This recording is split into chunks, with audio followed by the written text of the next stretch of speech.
week is going to the Super Bowl for the NFC. I already talked to you about the divisional winners if you watched my previous video, but now I'm talking to you about the wild cards.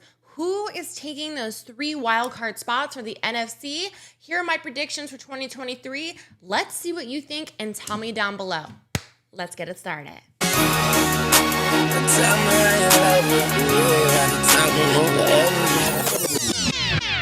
Hold on, wait a minute. Y'all thought I was finished? Now, as for the wild card, I think I'm doing it between 4 for each one for the AFC and NFC because I think 2 of them are going to be extremely close. And one of the ones that's going to be fighting for that, I think the number 7 seed for the NFC is going to be the Minnesota Vikings. Now, I did say if you watched previously, go check it out, who my divisional winner for them would be. But I am giving the Vikings 8 wins this season. Last season, 11 of their 13 games were won by 8 points or less. I don't believe that they're going to have the same luck and record that they did last season. They did win last season with a divisional record of 13-4. The Vikings scored an average of 24.9 points per game and allowed 25.4. Kirk Cousins finished the regular season with 4,547 passing yards and threw for 29 touchdowns versus 14 interceptions. Justin Jefferson was the league leader in receiving yards in 1,809. During the offseason, the club released star running back Dalvin Cook, who did help them very well. Plus, that's another reason why I don't think that they're going to do as well, because they did lose Dalvin Cook to the Jets. After failing to find a trade partner where he did lead the league in rushing yards with 1,173, he did now sign a 1-year deal with the Jets. I think it's for like $8.6 or $8.9 million. I'm pretty sure he has incentives as well. They were able to win the NFC North a season ago before their time came to an abrupt end with a home loss to the Giants in the playoffs. So the first round of playoffs they go to, they lose to the Giants, and then the Giants lose to the Eagles. Now, the Vikings are 0-4 all-time in big game appearances, losing all 4 of its trips in the 1970s for the Super Bowl.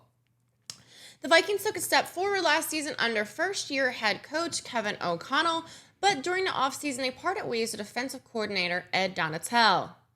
They hired Brian Flores, who was most recently a part of the Steelers coaching staff, as his replacement. During free agency, Minnesota signed cornerback Brian Murphy, formerly on the Cardinals, along with the Ravens tight end Josh Oliver. At the NFL draft, the Vikings had the 23rd pick, choosing wide receiver Jordan Addison out of USC. They did also lose players like Dalvin Tomlinson and Adam Thielen, who I know a lot of players or people really did like.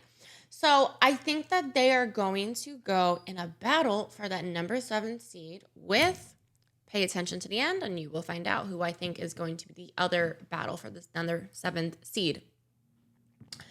Now, the team that I think is taking the 5th seed for the NFC is I'm giving the Giants 10 wins for the season. That would make them the number 5th seed for me. The Giants made major strides in the first year under head coach Brian Daboll. Although they did lose in the playoffs to divisional rival, like I said, Eagles, after beating the Vikings, having a 9-7-1 record for 2022 for the regular season for the Giants. So last season, the Giants scored an average of 21.2 points per game and allowed 22.8. Daniel Jones showed some improvement while throwing for 3,205 yards, 15 touchdowns, and 5 interceptions. They also had players like Darius Slayton, who led the receivers with 724 yards. During the offseason, they agreed to an extension with Daniel Jones for a 4-year deal worth $160 million. And the biggest ordeal of that was Saquon Barkley signing the franchise tag of $10.091 million for 1 year, but he does have contract incentives that could get him all the way to the $11 million mark. I personally think that every major player should have incentives in their contract. If you're able to hit so many yards, runs, this and that, doesn't that really sometimes push you to do better? Now, I'm sure there could be possibly repercussions, like you push yourself and then get hurt, or you try to prevent other people from doing it, but who knows? The team completed a trade with the Raiders, sending a third-round draft pick in exchange for tight end Darren Waller. They also signed linebacker Bobby Okereke, formerly on the Colts, to a 4-year, $40 million deal. The franchise is a 4-1 overall at the big game, winning its last trip to the Super Bowl over the Patriots at Super Bowl 46. I'm sure every Giants fan is happy about that one. During the draft, the Giants had the 24th pick in the first round, selecting cornerback Deonte Banks. However, they did lose Nick Gates and Julian Love during the offseason. So I really do think that the NFC East is going to be the dominant division here, just like I think that the AFC East this season is going to be the dominant division. So, who do I think is taking a number 6 spot? Number 6 seed for the NFC? Dallas Cowboys. As an Eagles fan, they really truly are our biggest rivals. Like, I don't really care unless you start yelling in my face, but yeah, for real. So they did close out last season with a tough loss to the 49ers in the divisional round of the playoffs. Like I said, for the second year in a row, the Cowboys season came to a close at the hand of the 49ers. They're just getting the SOL locked away. It just keeps playing out, and it's just not good for them. I'm giving them 9 wins this season, just one under the Giants, making them, like I said, the number 6 seed. I think it's truly going to hurt them now that they lost their weapon of a coach, Kellen Moore, to the Chargers. He really did well for the Cowboys and was able to help them get to the last season. They were in a fight with the Eagles and the Giants for the NFC East divisional title, having a 12-5 record. Head coach Mike McCarthy has led the team to the postseason twice in a row, but they can't, like I said, seem to make it to the Super Bowl. Last season, the Cowboys averaged 26.8 points per game and allowed 19.7. And I really do think that apparently Kellen Moore was part of that reasoning. They did put them in the upper ranks of the league with that number. Dak Prescott did miss some time due to injury, but he did close out the regular season with 2,680 passing yards, 23 touchdowns, and 15 interceptions. Tony Pollard led the team in rushing with 1,007 yards, but he suffered a broken leg in the playoffs with their loss to the 49ers. You do have CeeDee Lamb, who was really good as well, topped the receivers with 1,359 yards. The franchise is 5-3 in all-time for the big game, winning its last appearance over the Steelers in Super Bowl 30. The team hasn't advanced as far as the NFC Championship game since the 1995 season, which was when they won the Super Bowl.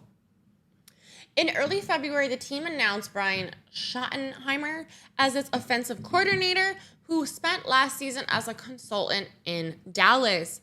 During free agency, Dallas agreed to extension with safety Donovan Wilson, linebacker Leighton Vander Esch, and then they acquired cornerback Stephon Gilmore from the Colts in exchange for a 5th-round draft pick of choice. And they also did release running back Ezekiel Elliott, who just signed with the Patriots. Everyone who I know is a Dallas fan is so happy to see Elliott gone. During the draft, they had the 26th pick in the first round, choosing defensive tackle Mazi Smith. So let's see what happens to the Cowboys. Are they going to be the number 6 seed? I cannot wait to see if I'm right or wrong. And before the season starts, I'm putting little bets on all of this to prove that I'm not lying with what I believe. So the final fights for this number 7th seed for the NFC, I think, is going to Seattle. I am also giving the Seahawks 8 wins this season. I think for sure it's going to be a battle for the NFC between them and the Vikings for that 7th spot in the playoffs. The Seahawks advanced to the NFL playoffs last season before failing in the opening round to the rival 49ers. The 49ers are just knocking people out, with them having a season record of 9-8. Last season, they scored an average of 23.9 points per game and allowed 24.6. So Geno Smith was outstanding in the starting role, throwing for 4,282 yards, 30 touchdowns, and 11 interceptions. In early March, the Seahawks agreed to a 3-year extension deal with Smith to keep him signing a $75 million deal. However, there are incentives in his contract worth up to $30 million additionally. But If he doesn't repeat his previous season stats and record and manages to stay healthy, he can be cut after 1 year. So it's really riding of does he have the same success that he did last season. Rookie Kenneth Walker led the team in rushing with 1,050 yards, while DK Metcalf, my favorite player on that entire team, that man is beyond fast, was a top receiver with 1,048 yards. The franchise is 1-2 all-time in big game appearances, most recently losing to the Patriots in Super Bowl 49. In the free agency, the club agreed to deals with defensive tackle Draymond Jones, former of the Broncos, and Packers defensive tackle Gerard Reed. Also, Julian Love. During the draft, they managed to land prospects on both sides of the ball at number 5, selecting cornerback Devin Witherspoon, followed by the selection of wide receiver Jackson Smith-Njigba. Players who have also signed elsewhere include Travis Homer and Cody Barton. Now, let's just see what happens. Do we think who is going to get in? Is it going to be the Seattle or is it going to be the Vikings? And what next? So please like, comment, subscribe, guys. I love you. Let me know your opinions down below. I would really love it. Please subscribe. It would mean so much to me. I mean, I try to give you as much valuable input and let you know. I would love to hear all of your comments, good or bad, in below. Love you all so much, guys. Ta-ta for now.